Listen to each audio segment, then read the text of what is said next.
Welcome the our channel. Today we how to log into Search Console for rich results testing, quick tutorial step by step clearly. Open your preferred web browser.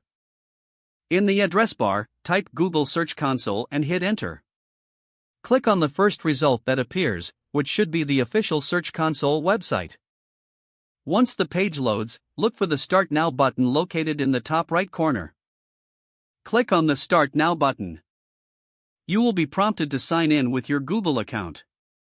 Enter your Google account email address and click Next. Type in your password and click Next again.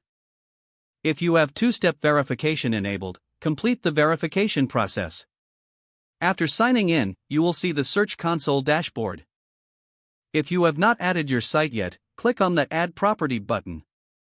Choose between the domain or URL prefix option to add your site. Follow the prompts to verify ownership of your website. Once your site is added, navigate to the Rich Results Testing tool. You can find this tool by entering Rich Results Test in the search bar. Click on the appropriate link to access the Rich Results Testing tool. Now, enter the URL of the page you want to test for rich results.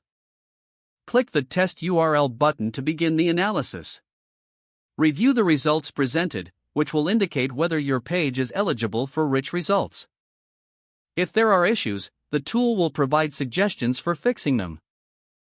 Follow these steps to successfully log in and test for rich results in Google Search Console. If the page does not load, refresh the browser or try again in a private or incognito window.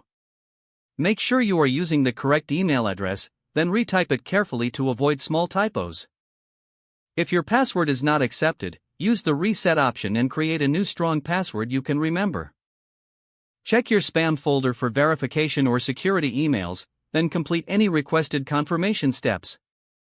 Enable two-factor authentication if available to improve account security and reduce unauthorized access risk.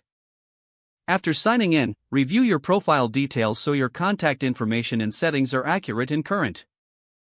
If you see an error message, note it down and try again after restarting your device and internet connection. Log out when you finish, especially on shared devices, to keep your account and payment information secure. Don't forget to like this video and subscribe to our channel for more step-by-step tech guides.